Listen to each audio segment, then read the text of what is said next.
चमकी अपनी सहेली की शादी में गांव से शहर आती है। चमकी तैयार होकर शादी में खाना खाने जाती है।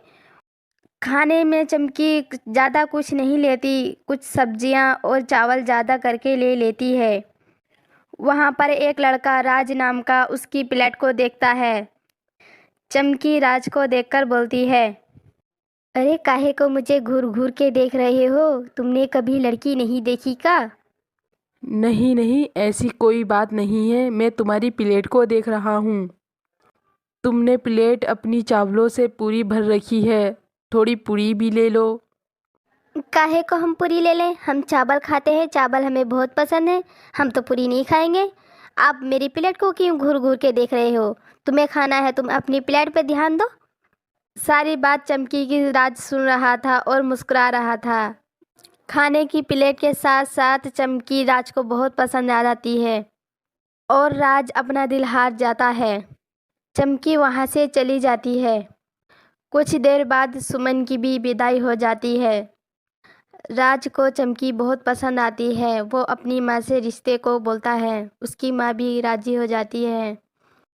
राज सुमन से चमकी के बारे में सारी डिटेल निकाल लेता है।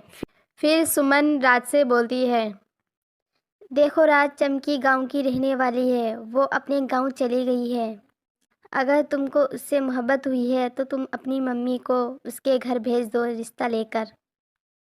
हाँ सुमन, मैंने माँ से बात करी थी। माँ भी इस रिश्ते को राजी हैं। कुछ दिनों बाद राज की माँ चमकी के घर रिश्ता लेकर जाती है। चमकी की और राज की भी शादी हो जाती है। अगले दिन सुबह को चमकी सब लोगों को नाश्ता करा देती है। दोपहर की खाने की तैयारी करती है। फिर चमकी सोचती है, अब मैं खाने में क्या बनाऊं जो कि मेरी सासू माई को पसंद आ जाए। हाँ, अब खाने में दाल चावल बना लेती हूँ। दाल को तड़का मार के फिर चमकी दाल बनाने लगती है और पूरी रसोई में देखती है वो चावल उसको कहीं नहीं मिलते। चमकी चावल ढूंढने की बहुत कोशिश करती है पर चमकी को चावल नजर नहीं आते। ये सारा शोर सुनकर उसकी सास आ जाती है और चमकी से बोलती है, बहू क्यों किचन में शोर कर रखा है? क्या ढूंढ रही हो? मुझे बताओ, मैं बता दूंगी। वो माई, मैं चावल ढूंढ रही थी। चावल किधर रखे हैं? मुझको नहीं मिल रहे।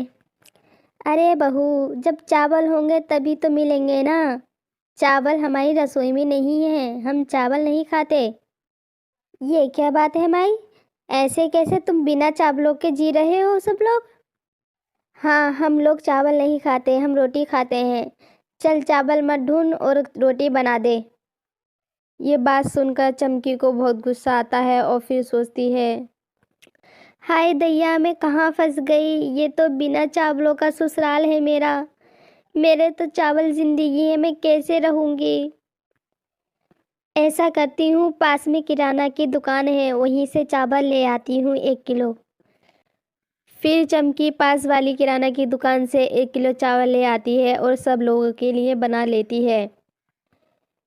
चावल जैसे ही चमकी सब लोगों को देती है, चावलों को देखकर राज और राज की माँ गुस्से में चमकी की तरफ देखती हैं और चमकी से बोलती हैं, बहू, मैंने तो मना किया था, चावल नहीं खाते हमारे घर, और फिर ये चावल कहाँ से लाई हो तुम? जब से मुझे डॉक्टरों ने मना किया है तब से चावल नहीं बनते हमारे घर। मेरे मना करने के बावजूद भी चावल बना लिए तूने। इन दोनों का गुस्सा देखकर चमकी कुछ नहीं बोल पाती, डर जाती है। उन चावलों को पड़ोस में उसकी सास दे आती है। फिर चमकी अपने दिल में ठान लेती है कि ना मैं कोई काम करूँगी और ना मैं खाना बनाऊँगी। जब तक मुझे चावल नहीं मिलेंगे मैं कोई काम पे हाथ नहीं लगाऊंगी। ऐसे ही पूरा दिन चमकी कोई काम नहीं करती। ये सब देखकर राज चमकी से बोलता है, देखो चमकी, जब से माँ को शुगर हुई है तब से डॉक्टरों ने इनको चावल खाने मना कर दिए थे। अब हमारे घर में चावल नहीं बनते। ना माँ खाती हैं और ना हम सब लोग खाते हैं। हम लोग चावल खाएंगे तो हमारी माँ का मन करता है चावल खाने। ऐसे कैसे सजनबा? हमारा तो रोटी से पेट ही नहीं भरता। चावल मुझे जब तक नहीं मिलेंगे मेरा पेट ही नहीं भरेगा।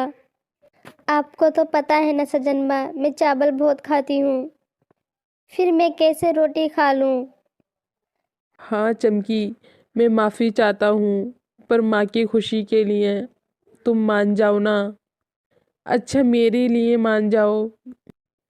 कुछ दिनों तक तुमसे रोटी नहीं खाई जाएगी, फिर तुम्हारी भी आदत बन जाएगी। चमकी तुम मुझसे मोहब्बत करती हो ना, मेरी ये एक बात मान लो। फिर चमकी राज की बात मान लेती है और घर का सारा काम करती है और रोटी खाने लगती है। चमकी से रोटी नहीं खाई जाती, ये सब देखकर उसकी सास अपने किए पे पछताती हैं। फिर मन में सोचती हैं, मैं अपनी बीमारी के खातिर बेटे और बहू को क्यों सजा दे रही हूँ। चावल मैं नहीं खा सकती पर ये लोग तो खा सकते हैं ना। जब चमकी मेरी खुशी के लिए रोटी खाने लगती है, फिर मैं कौन होती हूँ जो उसे चावल खाने को मना कर रही हूँ। अगले दिन चमकी की सास छोले चावल बनाती है और चमकी के आगे रख देती है। छोले चावल देखकर चमकी को खुशी होती है और एक तरफ हैरानी होती है। चमकी देख क्या रही हो, मैंने बनाए हैं छोले चावल तुम्हारे लिए, खाओ। जब तुम मेरी बीमारी के खातिर रोटी खा सकती हो तो मैं कौन होती हूँ जो तुम्हें चावल नहीं खाने दूँ। बहू, जब तुम्हारा चावल खाने मन किया करे तभी तुम चावल बना के खा लिया करो। आज से मैं चावलों को मना नहीं करूँगी। अपनी सास की सारी ये बात सुनकर चमकी बहुत खुश होती है और पेट भर के चावल खाती है। अब जब चमकी का चावल खाने मन करता, चावल बनाती और सब लोग खाने लगते हैं।